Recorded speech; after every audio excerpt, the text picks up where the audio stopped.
So it's the morning after my trip from Silver Spring here to Littleton, Massachusetts. And as planned, I came over to the Supercharger just on the other side of this complex where my hotel's located. And I put in the Supercharger and there's a temporary closure when I put in the Supercharger. This was not something that I noticed yesterday, so I'm not sure how recent this is, but it's so close that I decided to drive over anyway to take a look at, what's going on with the Supercharger. And you would not believe what I'm looking at here. So this is the scene at the Littleton Supercharger.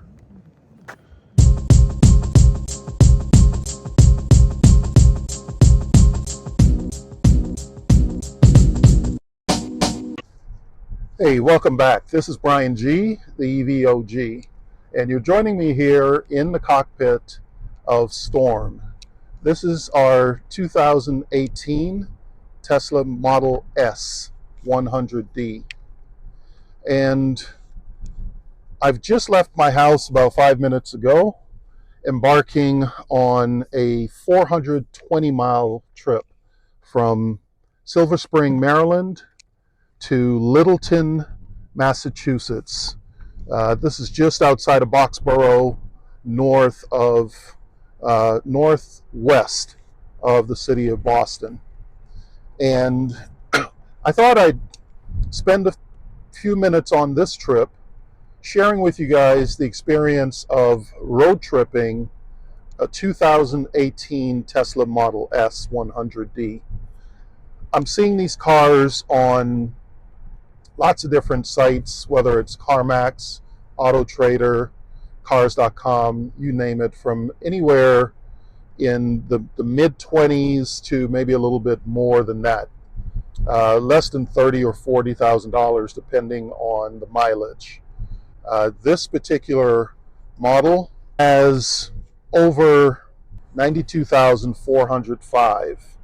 So relatively high mileage, 2018.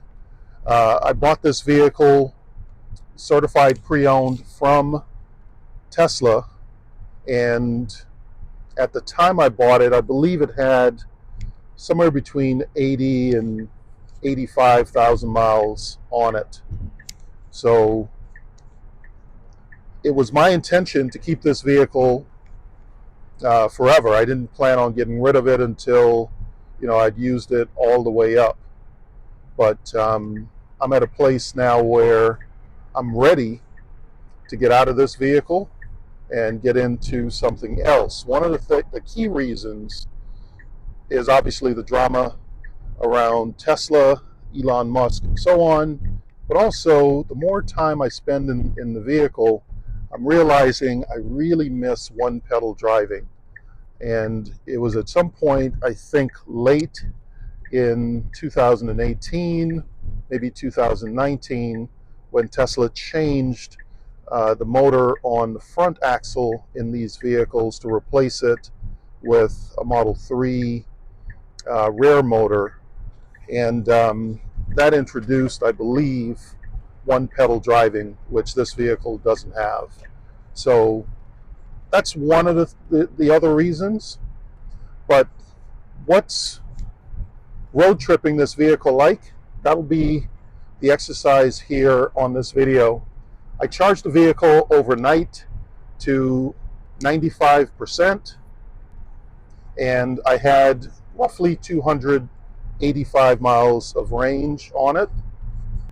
This morning when I left the house, I left with 275 miles of rated range for this 420 mile trip. So why don't we dig in and see what the navigation system is indicating I need to do.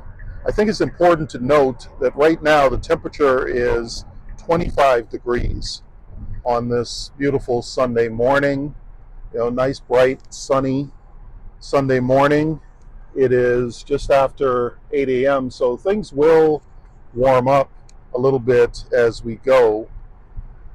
But as you can see, now I'm down to 258 miles of indicated range, and that actually equates to 87% state of charge. I've removed all of the charging, but I will go ahead now and put that back in. Add charging stops, and let's see what the Tesla navigation will come up with. It's indicating I need to stop 3 times in order to get to my destination with about 10%. There is a supercharger at that location, so I'm very much okay with arriving there at about 10% state of charge. And I'll check back in with you guys a little bit later. I've been pulled over by a Maryland state trooper. The officer came up, identified himself, and let me know why I was pulled over. These trips are never without some interesting events. So I'll check back in after this experience is over. Well, my traffic stop was uneventful. The officer, as I said, was very upfront in terms of identifying himself, his badge number, letting me know I was being recorded, or we were being recorded on his body camera.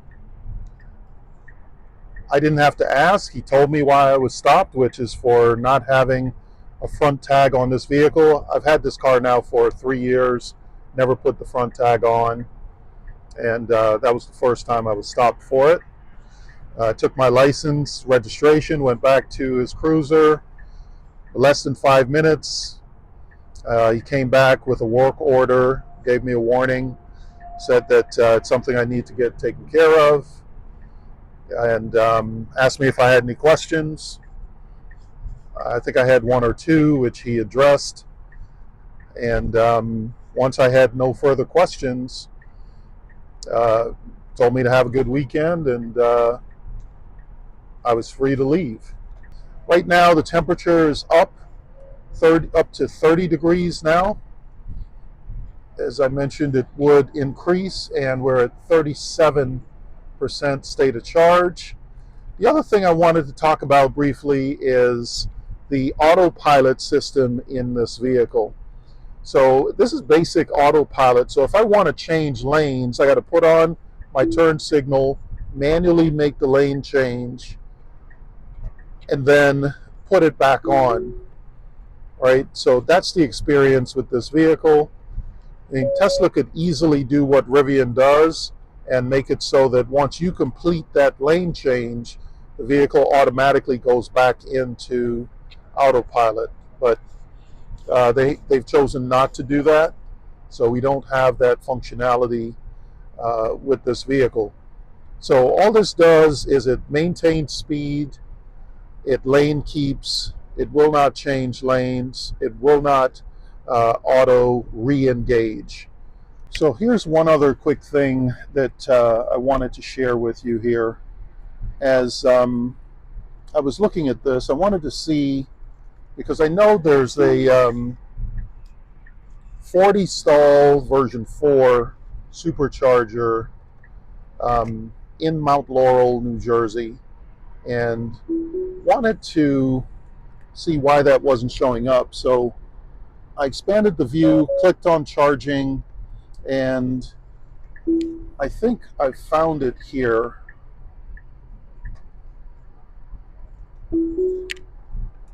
So it's this one right here, right? And it's indicating that there are 33 stalls available. So it looks like 7 of them are in use. And for the first time here, I'm noticing that it's been upgraded to 325 kilowatt max.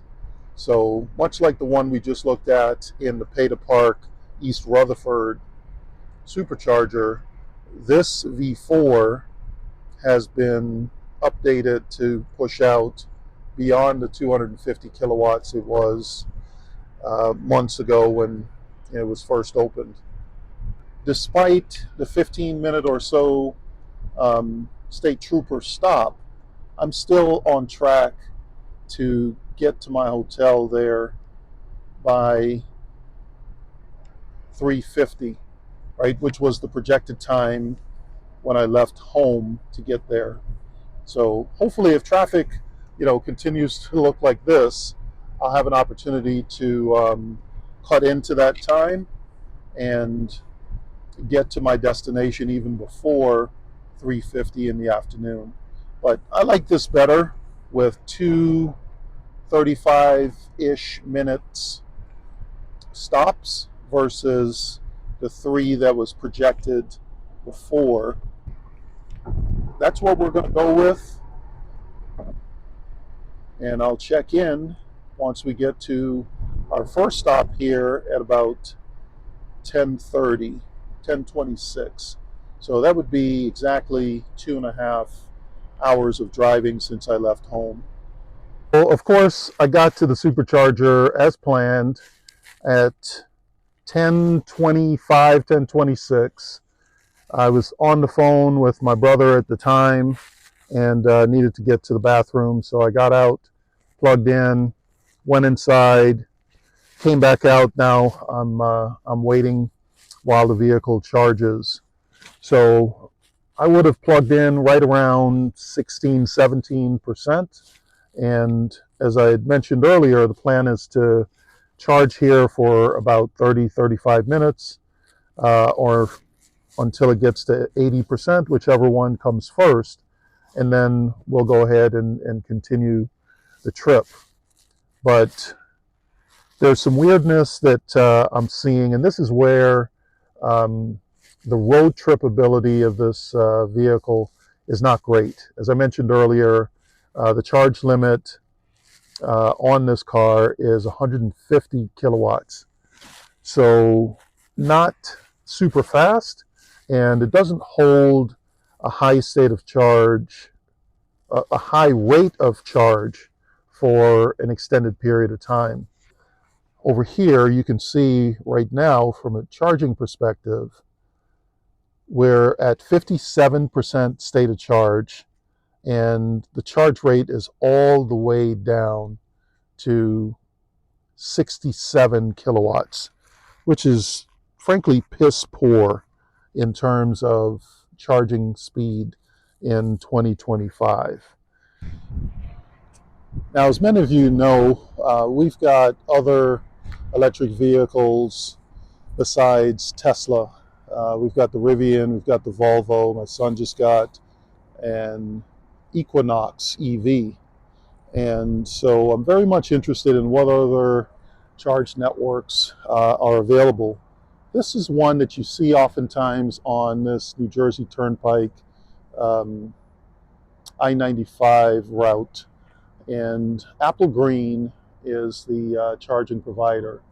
Now, the thing is, Apple Green also provides the services over there in some of these rest stops. And so when you see a sign on the Turnpike or on I-95 for Apple Green, you really have to look and see if it's indicating charging. And Apple Green doesn't come up natively in the charge menu for our Rivian. So it's kind of tricky to find them easily. There are apps, obviously, that you can use, but just in your native route planning, they may not come up just yet. But as you can see here, the charging cost is 59 cents per kilowatt hour. That's about 20 cents, not about, it is 20 cents more per kilowatt hour than we're currently paying over here charging at Tesla. This cabinet, it looks like 400 kilowatts of DC power that this thing will dispense, and it looks like that power is shared across two connectors here. So we've got one here and another one over here that I would assume has the very same specs. Yeah, 400 kilowatt up to, because again, it's going to be shared across the two, and 59 cents per kilowatt hour. So you're paying significantly more. And I don't think that Apple Green currently offers any sort of charge plan. I'll give you guys a quick walk around here of Storm, gray with the gray wheels. There's the reason I was stopped by the state trooper. No front tag when it's required in the state of Maryland, so need to go ahead and get that addressed.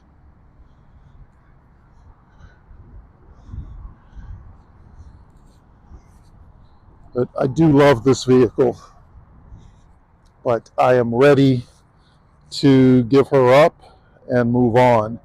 It's probably the best view of it, with the nice wide hips and a big butt. I was intentional in picking this one out because it has the panoramic glass roof that opens up. Most vehicles, not just Tesla, no longer offers an opening sunroof, but I really wanted that, and so the 2018 model year was the last one to offer it, so I went ahead and made that move. But I'm looking forward to what's next in terms of a driver's vehicle, a sedan, crossover, TBD. Subscribe, stay tuned, and you'll be able to see what this vehicle gets traded in for, hopefully at some point this year. What we want to do here is hit continue trip, and definitely want to ask it to add charging stops. All right, so for those of you who don't know or who aren't using it, we do use pin to drive. So once I put my foot on the brake, it's telling me I need to enter my pin. Done. And now we are ready to go. And we're back to one additional charging stop in order for us to get to our destination. One of the things I really like about the route planner is the ability to look and see what options are available to you for using the bathroom, for restaurants, and so on at the location that you'll be charging at. Okay, so we're here at the Hampton Supercharger, just plugged in, and looks like we're at 37 cents per kilowatt hour, and charging's just ramping up. So plugged in at 13% state of charge at 1:16 p.m. and I'm expecting this to be my last charging stop before I get to my destination. So it's indicating 124 miles to go. Right now, my state of charge, as I mentioned, is 15%. Still pretty cold at 31 degrees. Once the sun starts to go down, that temperature will as well. But it's good to see, at least initially here, I'm essentially maxing out my vehicle's charging intake capability at 152 kilowatts there. Let me know what questions you guys have about the route planning or any aspect of this. Well, here we go again. Per usual, the car was done charging almost a half hour ago, but I was not ready to go. This Hampton Supercharger is in a great location with shopping and a number of different food options. And before I know it, it's north of 45 minutes. Now turn right. And I wasn't quite ready to go, so we ended up staying longer. Now turn right And Avenue. I charged for much longer. So instead of arriving at 10% state of charge, I'm going to arrive at about 31% state of charge. So I won't need to charge at all tonight. So that's the reality of it. What was really good is how well this car charged at that 250 kilowatt location.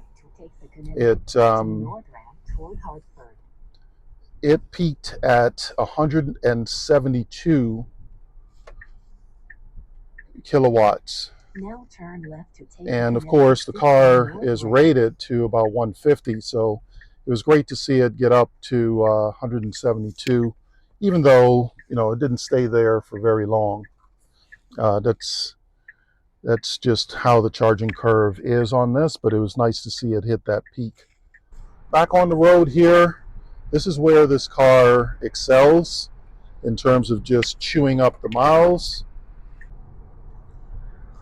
Another nice feature that came not that long ago via over-the-air software update is the ability to search along your route. So as I'm on this route here, I would like to stop at Trader Joe and get a few things. And so all I have to do is touch the screen and it brings up a search box that allows me to search for things along the route. So let's put in Trader, and it's already recognized it. You see locations, and so now it widens out, gives me 4 locations there that are somewhat along my route. Looks like A is the closest one. It's going to add 13 minutes to the trip. It's a beautiful Sunday afternoon, so I don't really care about that. So I'm going to go ahead and hit A. It'll give me some information about that location, and I can just hit that to add it to my navigation. And there you go. It's now added as a waypoint on my way to Littleton. Again, this software is the best in the business, and it's little things like what I just demonstrated there. Let me know down in the comments if you guys have any other interesting nuggets to share about the software via route planning or infotainment and so on. Well, that's it. I've made it to my destination here in Littleton, Massachusetts, in exactly 9 hours after I departed Silver Spring at 8 a.m. this morning. But baked in there is a 15-minute traffic stop with a Maryland State Trooper. I also had, for my second charging stop, I stopped for an hour to do some shopping, grab some supplies, and so on. And then I stopped for another 30 minutes to go into Trader Joe and grab some dinner. So it really was a I would say 7.5 hour or so trip with those 2 stops. You'll notice that on the other side of this parking lot is a supercharger which I'm not going to use right now. I've got 30% state of charge, but tomorrow morning, before I go into the office, I will probably spend some time topping off so that I can go into work, and then from work go into the city of Boston and take care of my business. So there you have it. Let me know what questions you have. As I said, this car is great for road trips. It's got great range. It's pretty smooth and quiet on the highway. We've seen all of the tech that is in the vehicle. Even without full self-driving, it's still a pretty comfortable experience. So let me know what you think, or if you've got questions or comments, leave them down below. So it's the morning after my trip from Silver Spring here to Littleton, Massachusetts, and as planned, I came over to the Supercharger just on the other side of this complex where my hotel is located, and I put in the Supercharger, and there's a temporary closure indicated when I put in the Supercharger.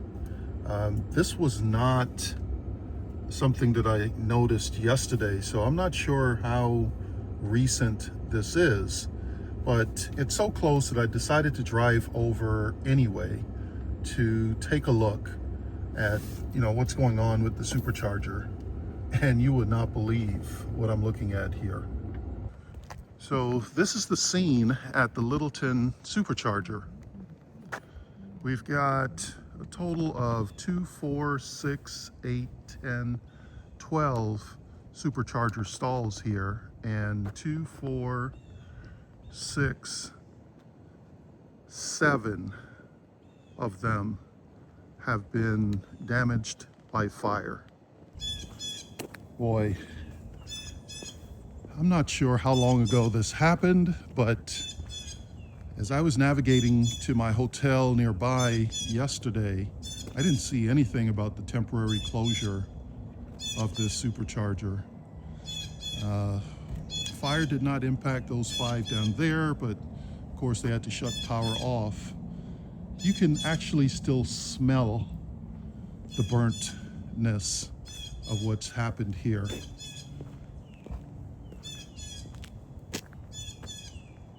Yeah, you can definitely smell it. That one looks pretty bad, as does this one here.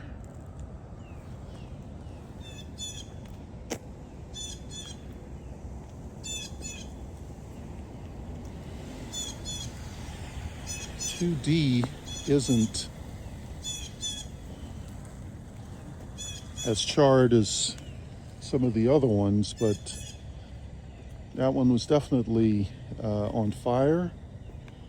This one's burnt up pretty good. I wonder what I'm smelling, if there was an accelerant that may have been used. This one burned, but it doesn't look like this meter of sorts next to it was touched at all. And then all of those down there are untouched.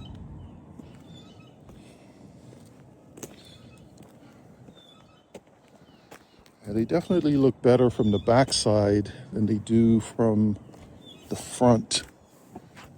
Maybe not. Wow.